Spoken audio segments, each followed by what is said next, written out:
प्रिय दोस्तों, हम आज आप लोगों को महात्मा गांधी जी द्वारा चलाए गए सविनय अवज्ञा आंदोलन के बारे में पढ़ाने वाले हैं।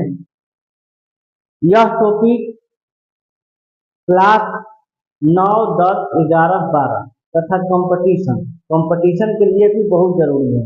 10th में तो पूछता ही है, 12th में भी तो पूछता ही है, लेकिन कंपटीशन के एग्जाम में भी इस टॉपिक से बहुत सारे क्वेश्चन पूछे जाते हैं, इसलिए इस टॉपिक को हम लोग बहुत ध्यान से समझेंगे।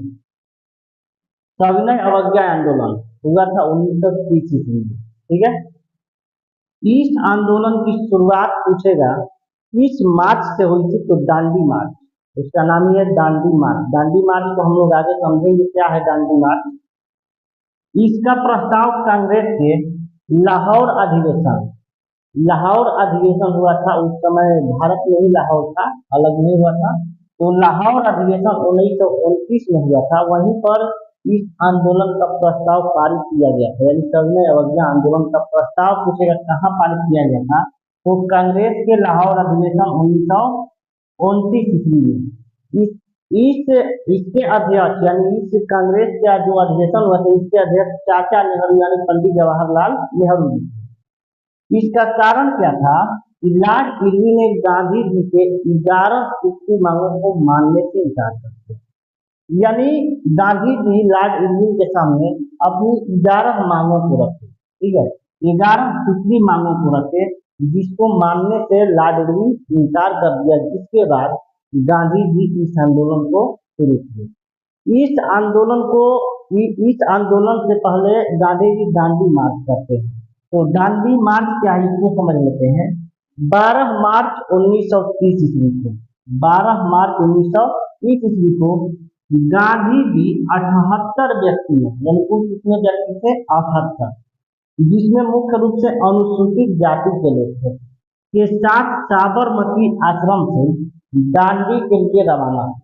कहाँ से? साबरमती आश्रम, जिसकी स्थापना साबरमती आश्रम की स्थापना गांधी जी द्वारा 1915 में किया गया था।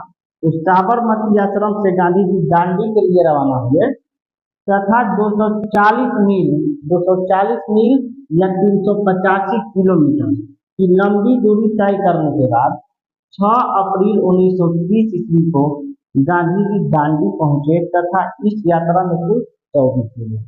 यानी कहने का मतलब है कि दांडी मार्च की शुरुआत 12 मार्च 1930 ईस्वी को साबरमती से दांडी के लिए रवाना हुई, क्योंकि यह जो यात्रा था वह मार्च में शुरू हुआ था, इसलिए इसको दांडी मार्च कहा गया। यात्रा शुरू किया गया था साबरमती से दांडी के लिए, यह यात्रा हुआ था मार्च में, इसलिए इस यात्रा का नाम पड़ गया दांडी मार्च।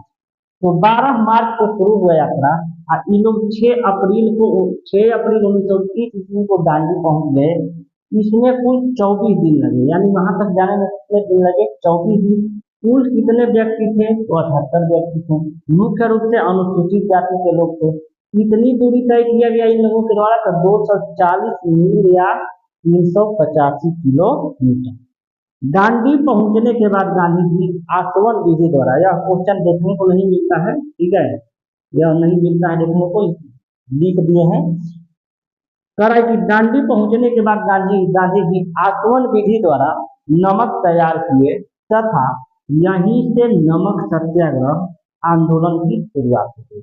जैसे ही गांधी जी नमक बनाए, नमक पर भी अंग्रेजों के द्वारा बहुत ज्यादा टैक्स लगाया गया था, ठीक है। तो नमक सत्याग्रह आंदोलन यहीं से शुरू हुआ, दांडी से ही। और नमक सत्याग्रह आंदोलन शुरू होने के बाद जब इसमें सफलता मिल गई, तो नमक सत्याग्रह के सफलता के बाद गांधी जी सविनय अवज्ञा आंदोलन को शुरू कर दिए, ठीक है। सुभाष चंद्र बोस जी ने गांधी जी के दांडी मार्च की तुलना नेपोलियन के पेरिस मार्च यानी नेपोलियन के पेरिस मार्च और मुसोलिनी के रोम मार्च से की। यानी गांधी जी द्वारा शुरू किया गया दांडी मार्च की तुलना सुभाष चंद्र बोस जी ने नेपोलियन के पेरिस मार्च और मुसोलिनी के रोम मार्च से की, ठीक है। इस आंदोलन को अलग अलग क्षेत्रों में, यानी अब यहाँ से हमारा सविनय अवज्ञा आंदोलन शुरू हो गया। दांडी मार्च के बाद कौन सा आंदोलन शुरू हो गया, सविनय अवज्ञा आंदोलन। यानी इस आंदोलन को अलग अलग क्षेत्रों में अलग अलग व्यक्तियों द्वारा संचालित किया गया। देखते हैं कश्मीर के क्षेत्र से खान अब्दुल गफ्फार खान, जिनको सीमांत गांधी कहा जाता है, ठीक है। खान अब्दुल गफ्फार खान ने दो संगठन बनाए, एक का नाम था खुदाई खिदमतगार और एक का नाम था लाल कुर्ती सेना। यानी खुदाई खिदमतगार की स्थापना किए खान अब्दुल गफ्फार खान और लाल कुर्ती सेना का गठन करके इस आंदोलन को आगे बढ़ाए कश्मीर के क्षेत्र से, यानी उत्तर भारत से। उसके बाद दक्षिण भारत में इसका नेतृत्व चक्रवर्ती राजगोपालाचारी, कभी कभी कहीं कहीं राजा जी भी दे देता है, यानी इनको राजा जी भी कहा जाता है। चक्रवर्ती राजगोपालाचारी, राजगोपालाचारी यहाँ पे रहेगा, राजगोपालाचारी तथा मुंबई में सरोजिनी नायडू जी के द्वारा किया गया। सरोजिनी नायडू को भारत की कोकिला कहा जाता है, ठीक है। इस आंदोलन के दौरान छपरा के कैदियों ने, छपरा यानी सारण, पहले सारण कहा जाता था, तो इस आंदोलन के दौरान छपरा के कैदियों ने नंगा विद्रोह किया, क्योंकि ये लोग स्वदेशी वस्त्रों की मांग कर रहे थे। पूछ लेता है कभी कभी बिहार के एग्जाम में, अधिकतर पूछता है कि नंगा विद्रोह कहाँ हुआ था, तो छपरा में हुआ था। किस आंदोलन के दौरान हुआ था, तो सविनय अवज्ञा आंदोलन के दौरान छपरा में नंगा विद्रोह हुआ था। क्यों हुआ था, क्योंकि वहां के जो कैदी थे वो स्वदेशी वस्त्रों की मांग कर रहे थे। इसी आंदोलन के दौरान लड़कों की बांदरी सेना, लड़कों की बांदरी सेना तथा लड़कियों की मंजरी सेना का गठन किया गया। एक ही क्वेश्चन बहुत ही इंपॉर्टेंट है, पूछ देता है कि लड़कों की बंदरी सेना और लड़कियों की मांजरी सेना का संबंध किस आंदोलन से है, तो सविनय अवज्ञा आंदोलन से।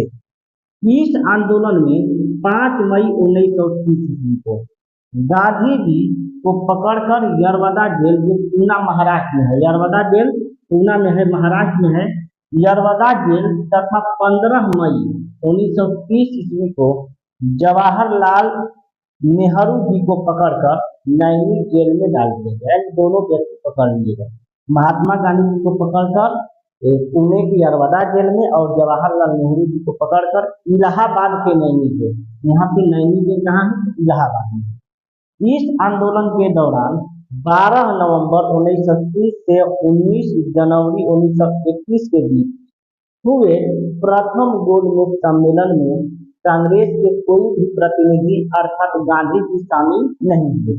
कौन शामिल नहीं हुए, गांधी जी नहीं पहुंच पाए। क्यों, क्योंकि गांधी जी उस समय जेल में थे। इस आंदोलन को समाप्त करने के लिए 15 मार्च, यानी इस आंदोलन सविनय अवज्ञा आंदोलन समाप्त होगा, समझौता होगा। इस आंदोलन को समाप्त करने के लिए 5 मार्च 1931 ईस्वी को गांधी और इरविन के बीच एक समझौता हुआ, जिसे गांधी इरविन समझौता कहा जाता है।